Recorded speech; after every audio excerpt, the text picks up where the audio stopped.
Desgracia año 2010. Yo viví con mi familia en la ciudad de Cusco, allá en Perú cerca de la carretera Antonio Lorena, que va a Huancay y Lima, al noroeste del centro del país. Mi familia de clase media baja, pero aún así nos alcanzaba para vivir tranquilamente. Todo iba bien, todo era normal en esta ciudad. Yo trabajaba en un comercio cerca de casa en la plaza de Alaska Mat. Un día me quedé hasta muy tarde puesto que al siguiente tendría que ir a comprar algunas cosas faltantes para la tienda. Ya había cerrado, pero aún estaba haciendo el inventario de lo que tenía y lo que faltaba. Era invierno, comenzó a llover, se escuchaba cómo aumentaba la tormenta poco a poco. 11 horas 15 minutos p.m. Decidí regresar a casa. Esta intensa situación comenzaba a provocar terribles catástrofes. El agua subía considerablemente. De pronto escuché a lo lejos una especie de trueno. Salí de la casa para ver qué era lo siguiente que supe es que estaba en un albergue a causa de un derrumbe provocado por las lluvias. Cuando recobré la conciencia, quise regresar a casa, pero encontré un lugar destrozado. ¿Cómo fue que sobreviví? Aún no lo sé, solo sé que mi familia terminó bajo toneladas de escombro. Murieron muchas personas y fueron demasiadas casas las que quedaron bajo los escombros, entre ellas, mi familia. Imagina la tristeza que me causó esa situación.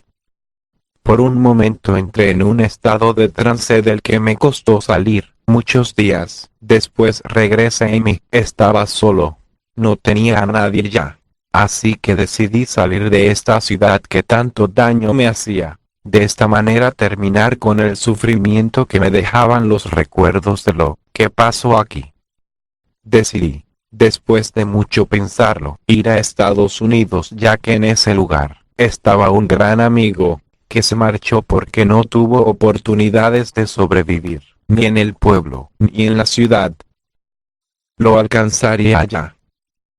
Tomé algunos nuevos soles que encontré entre los escombros de mi casa, y me dirigí a Chanchayok, que es donde está la central de buses más cercana, Cruz del Sur. Estando allí esperé algunos minutos, hasta que pude abordar el autobús. Tomé la tura que me llevaría hasta Lima, que es la ruta más larga de un lugar a otro. Pasamos por Abancay, Chalhuanca, Puquio, Nazca, y finalmente llegamos a Lima. Tardamos casi 2 días hasta llegar. Durante el viaje, no tenía nada de comer y el camión solo hacía paradas ocasionales para cargar gasolina. La mujer que iba sentada a mi lado, me ofrecía un poco de su comida que aceptaba con gusto. Durante el viaje, platicábamos sobre muchas cosas, entre ellas que iba a ver a su hijo ya que enfermó en Lima, y ella estaba lejos a causa de su trabajo. Cuando llegamos a Lima, me ofreció quedarme en su casa al menos, para pasar la noche. No era un mal comienzo para empezar. Me presentó ante la familia, y uno de ellos, era su hijo. Se veía como si ya lo hubiera atendido un médico, pero ya que no era tema para mí, decidí no decir una palabra acerca de lo que pensaba para no incomodar. Era una casa de clase media, me indicaron dónde podía dormir. El sillón era un lugar bastante cómodo después de 2 días de estar sentado en un asiento de autobús. Al día siguiente, cuando desperté aquella mujer, me detuvo para comer. Posteriormente me pidió que permaneciera un momento más en su casa ya que me iba a dar algunos víveres para mi viaje. Estaba listo para salir y me despedí de todos, deseando mejoría para su hijo, pero ella me pidió acompañarme. Yo nunca había estado en Lima, así que decidí hacerle caso. Me llevó hasta el Parque de las Naciones donde había una estatua de San Miguel Arcángel. Me dijo que ese monumento le dará el nombre al lugar San Miguel. Ella pidió en silencio por mi viaje y me dejó partir indicándome dónde se encontraba la siguiente ruta que debía seguir. El siguiente destino era Trujillo. Pasaron los días y ya no tenía comida. Bajé del bus en una de las paradas que hizo, para comprar comida. Había un establecimiento de comida en ese lugar. Vendían pachamanca, un exquisito platillo típico peruano, pero no me podía dar el lujo de comprar algo tan sustentoso con tan pocos soles, por lo que busqué algo más económico. 3 días y algunas horas después de haber salido de Lima, había llegado a Trujillo. Qué diferente era todo en aquel lugar a comparación de Cusco. Algunas calles en montes con pequeños corredores, para pasar solo con las bicicletas, y las casas son muy parecidas unas de otras. Aquí hay grandes edificios, enormes calles y llenas de automóviles. Las casas son muy distintas unas de otras. Se ve a simple vista la posición económica de los habitantes de una y otra familia. Era de noche y los edificios iluminaban todo a su alrededor. Esa noche la pasé en una jardinera en medio de una avenida, resguardado bajo la protección de un gran árbol. A la mañana siguiente, tenía hambre, así que fui a buscar algo de comer. No había gastado mucho, pero mis soles se habrían reducido a menos de la mitad. Regresé a la central camionera, para ver mi siguiente destino. Al cabo de más de 5 horas, ya estaba en Piura. No perdí tiempo. Compré algunos víveres, y con los últimos nuevos soles que tenía, compré el próximo boleto, para salir ese mismo día a Quito, en Ecuador. Ya había recorrido casi todo Ecuador, pero ahora necesitaba dólares. Para poder llegar a Bogotá debía buscar algún trabajo. Conforme avanzaba, me daba cuenta que la gente era diferente por todo el país. Por donde caminaba, sentía las miradas sobre mí, quizá por la ropa que tenía ya un poco sucia, o porque se daban cuenta que no era igual a ellos. No era de aquí. Trabajé como ayudante en restaurantes en las mañanas hasta mediodía, tiendas de ropa que se ponían en las calles. No fue fácil conseguirlos, ya que tardaba días buscando por todos lados, hasta que un matrimonio se apiadó de mí y me dejó trabajar con ellos. Era una pareja ya grande, sin hijos. No ganaba mucho, pero me daban un techo y no tenía que salir a buscar un parque o un edificio viejo como lo hacía antes de encontrarlos. Ellos sabían mi historia. Ha pasado casi 3 meses desde que salí de Cusco. Era sorprendente la inclinación de las calles. A bajar, se sentía como si bajaras sin tener que hacer un esfuerzo. Lo malo era al subir nuevamente de regreso a casa. Esas subidas me dejaban muy cansado.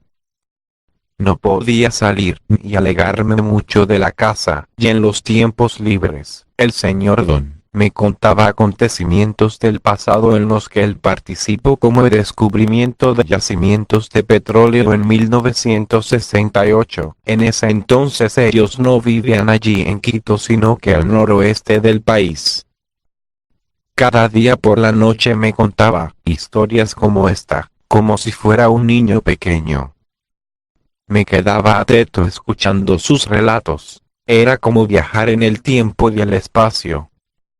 Pronto comencé a buscar un nuevo empleo cerca de casa, ya que si me quedaba solo con estos señores tardaría más en conseguir los dólares para seguir adelante. Tardaría más de lo que imaginaba. Tardé mucho tiempo en conseguir los dólares, pero al final lo hice. Era hora de dejar Ecuador y dirigirme a Colombia. En la estación y ve los precios encontré 2 formas de irme. La primera era pasar por Ibarra, que eran 15 horas, y la segunda, ir por la Ruta del Sol, pero esta al verla en el mapa sería rodear todo el mar, aunque por alguna extraña razón era más económico.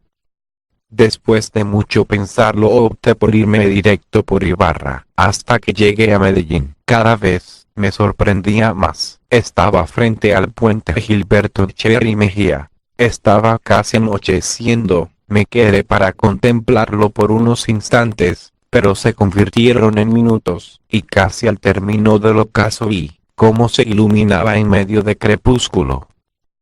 Mientras estuve allí conseguí algunos datos de este, como que tiene 560 metros de longitud, 8 carriles viales y un ancho de más de 40 metros entre la gente que iba pasando, y que se detenía a comentarme un poco.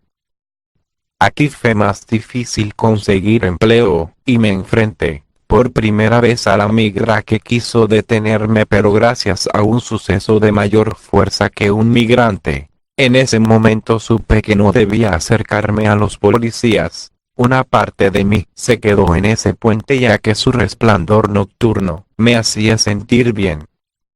Cuando tuve la oportunidad, me dirigí a Chigorodo, en donde tuve que seguir a pie hasta Pinogana en Panamá. Era una zona rural, y en muchos metros, no veía civilización. Ante este viaje, pasé muchos peligros, desde tener que atravesar ríos cuyos nombres nunca supe, hasta enfrentarme a los peligros de la selva sin miedo de morir por la hipotermia que me dio en un momento. Una civilización extraña me salvó. Ellos hablaban una lengua extraña y desconocida para mí. Sus casas eran construidas con palos, y sus techos eran las hojas secas de los árboles de los alrededores. Aunque no pude comunicarme con ellos como me hubiera gustado, al menos me dieron las bases para sobrevivir en mi camino por la selva.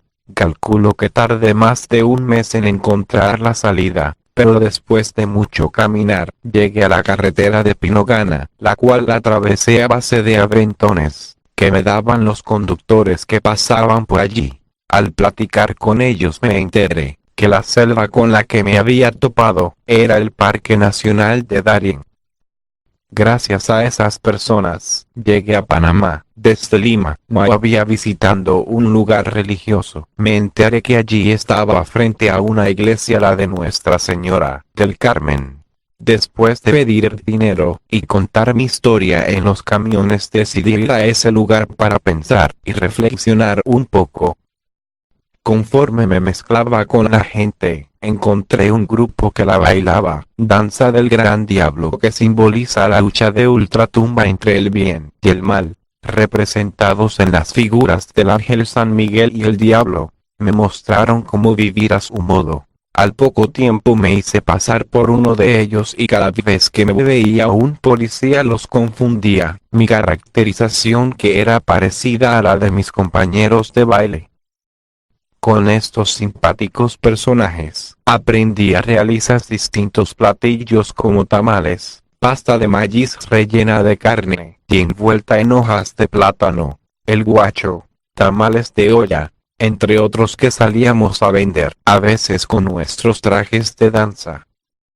Cuando tuve los dólares para pagar el bus hasta Costa Rica por la carretera panamericana, usé esa ruta. Así fue como llegué a San José. Después fui a Upala, donde dormí en el kiosco del parque por varios días antes de poder continuar. Ha pasado más de medio año y yo estaba en el centro de América.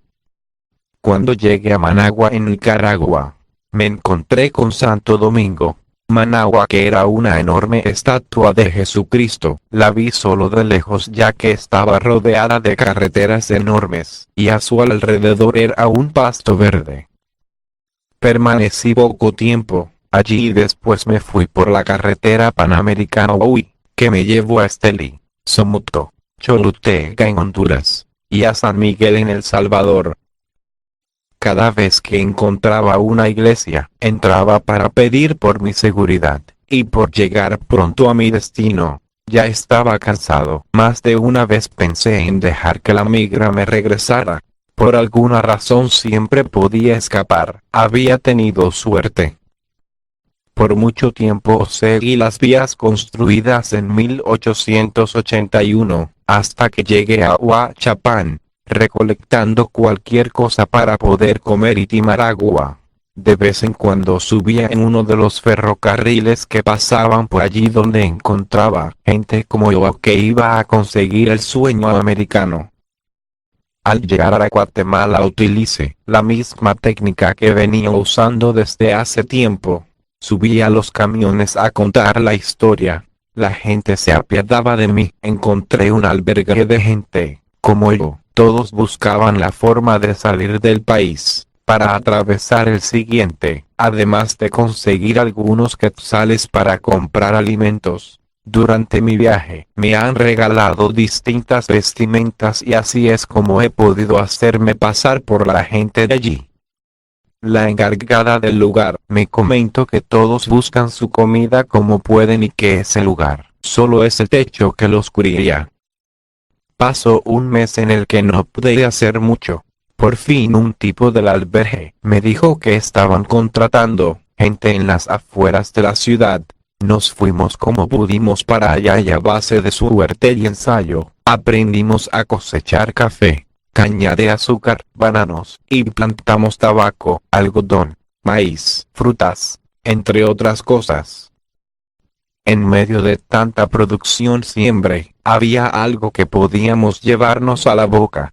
Pasó el tiempo y decidí que tenía que continuar. Aquí en Guatemala, quería utilizar la misma técnica que en El Salvador. Lástima que esta vez no había ferrocarril que me llevara de un lugar a otro. El ferrocarril había dejado de funcionar. La gente había utilizado las zonas por donde pasaba para construir casas. Incluso la madera y el metal de las vías eran parte de ellas. En un punto determinado, encontré un puente de más de 100 años de antigüedad, suspendido en el aire a más de 200 metros de altura, el cual atravesé con mucho afán e inquietud ya que era totalmente diferente a lo que había visto antes. Era un tramo de 34 kilómetros y al ver tal paisaje, parecía tan corto. Posteriormente tuve que cambiar mi camino ya que, si seguiría ese, las vías me llevarían al puesto de San José, así que paré en Escuintla, y me guié por la carretera, que me llevó hasta el Carmen antes de llegar a México. Pasé a México en la oscuridad de la noche. Pronto llegué a Tuxtla Gutiérrez en donde cambié los pocos quetzales que tenía por pesos. Cuando quería pagar el boleto, para salir de la ciudad, me encontré con que el dinero que me habían dado era falso. Gracias a la experiencia que conseguí en Guatemala, encontré trabajo en los campos, para cosechar algunos alimentos. Cuando obtuve el dinero necesario para viajar a la Ciudad de México, lo hice y allí encontré un pollero que me pidió una cantidad considerable, pero me daría el último empujón que necesitaba para llegar a Estados Unidos. Hice todo lo que pude para conseguir el dinero que me pedía. Tardé más de 3 meses en hacerlo, pero al final lo hice. Esa persona me recogió al norte de la ciudad, para ir a Reynosa, Tamaulipas. Tardamos varios días en lo que estuve rodeado de mucha gente dentro del camión en el que íbamos, cada uno con una historia diferente.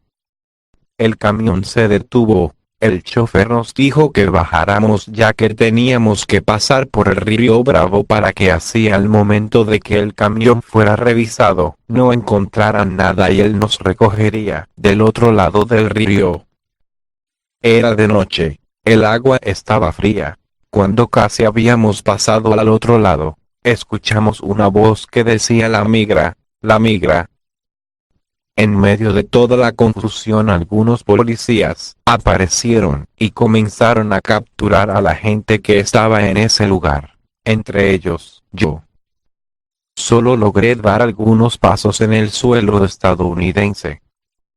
Fue en vano tanto sufrimiento. Al final regresé a Cusco con las manos vacías.